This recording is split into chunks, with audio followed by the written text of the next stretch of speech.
Welcome everyone. I am Uchal. Today we will solve the LeetCode problem step by step. The problem number is 1, which is 2 sum. So let's get started.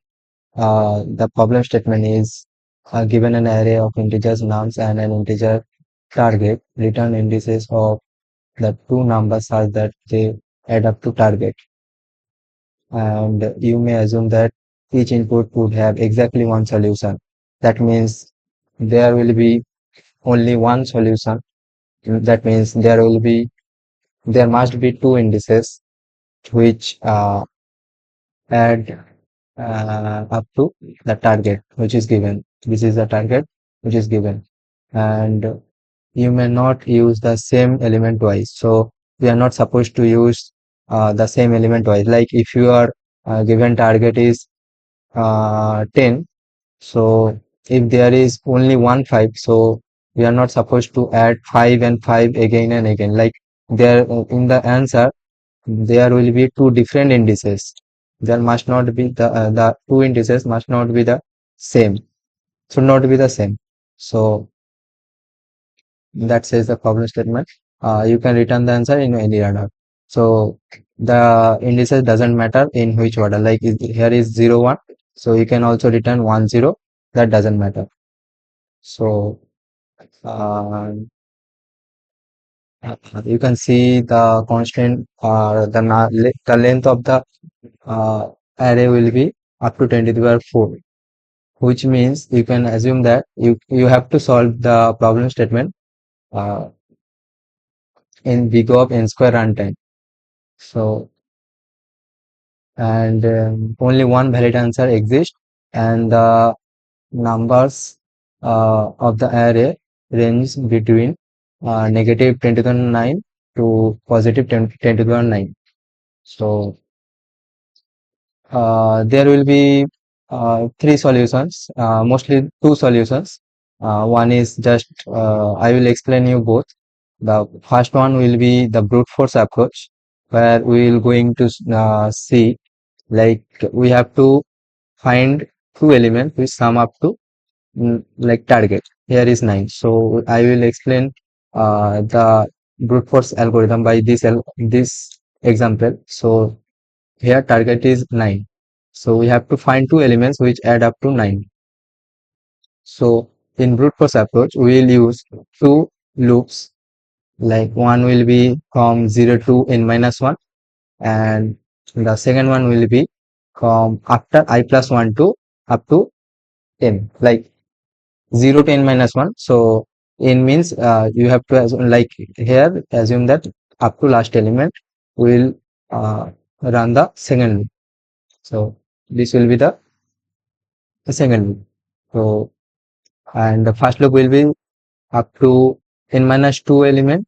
Why? Because we are going to find two elements. If the first element go up to the last element, there won't be any I plus 1 exist. So there won't be any other element which we can get. So you can run the first loop up to n minus 2 terms, and the second loop up to n minus 1.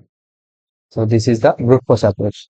So let's see how the brute force works in code. So let's take the size in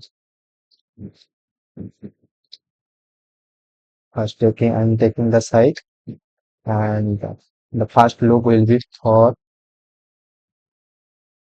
0 to less than n minus 1, because we don't need to traverse the whole array. We need two elements. So last element we do not need in the outer loop, and plus plus I plus 1, and we'll see up to the second for loop, we'll see up to the last element. So what we'll check is nums of I, nums of j, equal to G target. So it is technically right, like if you are assuming the brute force, but you can see there is the limit like 10 to the power 9. So it will be, I think you can use the int, uh, maybe it will like 10 to the 9 plus 10 to the power 9, 2 into 10 to the power 9, which do not exceed the maximum size of the int. So you can use int. I was thinking that should I use long or not? So it doesn't matter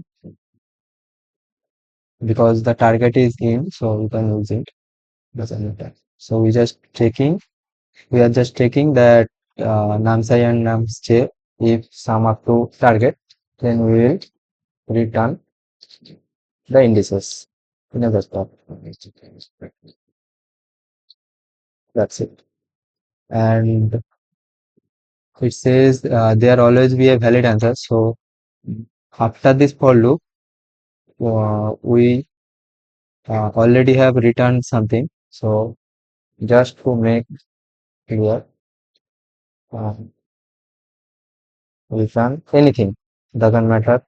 Just anything. Like I am returning -1 or -1. You can return anything because the uh, after this double for loop, the answer will always be returned. So the this will never be executed. So you can write anything in this. Like you have to write the integer because it is a return type of vector twin. So you have to write integers, two integers, anything, doesn't matter. So let's run the program to see.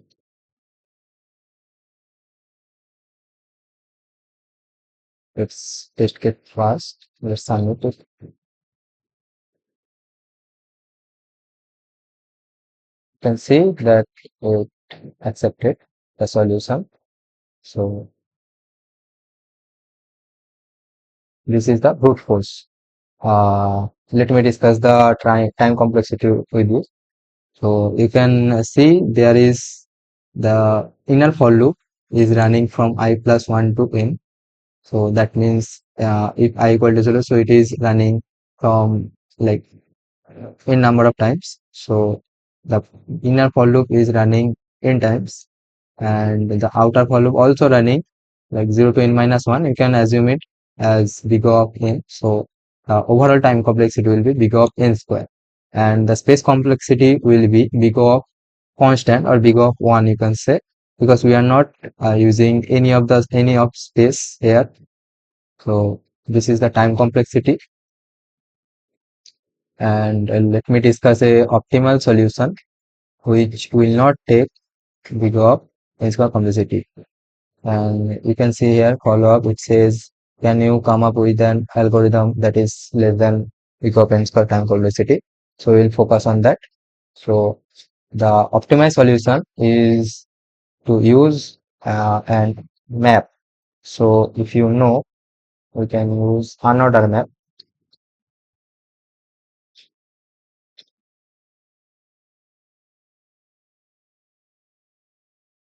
I will discuss the optimal solution algorithm, then I will show it on code also. Just let me learn the map. We will erase it. So in the optimized solution, we will use a map and we will store the elements along with their indices which we are already traversed. Like we traverse from 0 to n minus 1, each element we will traverse, and like after like some time, like k number of iteration, suppose we are now currently standing on 7. So you already have 2 along with indices 0, 7 along with indices 1. Like that, we will always have the previous, all the elements previously we have iterated along with their indices. So what we will do in current index, we see, like for suppose we are already visited 2 and along with the indices 0. 2's indices is 0. Now second iteration we are currently standing on 7. So what we will check, that the target minus 7, which is 2, is already visited or not. If it is already visited, then we will just have the indices of the visited element. We will return the elements index and the current index in a vector. Then we will have the two indices which add up to the target element. So let me write the solution, then you will understand more quickly. Plus equal to 0 to n. You can write n or n minus 1, doesn't matter. So only one iteration will be, if you write n minus 1, then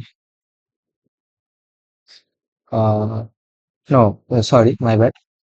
You have to traverse the whole array, because maybe the last element will be add with another element which sum up to the target. So you have to write up to, you have to traverse up to last element. So you cannot write in minus 1 here. So previously I mistaken it. So please correct it. You have to traverse the whole array and plus plus. So what we will do, first we will uh, calculate the difference, or you can say temp, which is the target minus the current element. Current element is nums of I.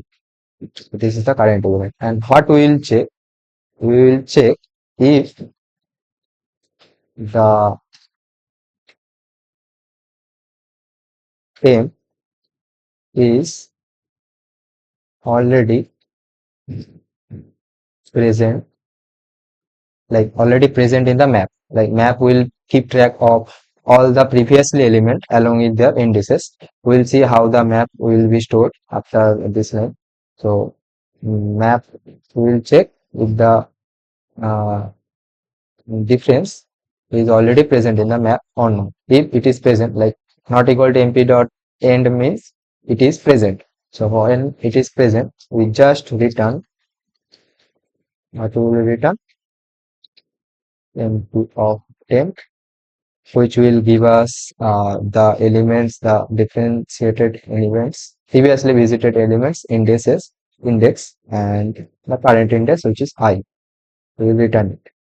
And if it is not, we just store map of nums I, the current elements index, that is I. So just store it. So now we can understand what will be the map looks like, and this will be the body of the for loop. As there will be must a valid answer. So after this for loop, we'll already return the answer. So we can write anything here, like again writing -1 comma -1. So let's see, will it was is accepted. Now submit. So you can see, oh, this takes 0 millisecond. This is actually not correct. It takes some time, but let's see. It already accepted. You can see. Um, Let me discuss the time complexity and space complexity of this algorithm. So you can see the for loop running from 0 to n, which is big O of n time complexity, and overall time complexity of this algorithm is big O of n. And the space complexity, as we are using another map and we are keeping the track of each element previously, like when we are standing on the last element, we will have keep track of 0 to n minus 2 up to n minus 2 elements. So we can say that the time complexity, the space complexity is also big of n. So this is the optimal solution, and we also maintain the follow-up. So we reduce the time complexity from big of n square to big of n. So that's it for today. See you in the next video.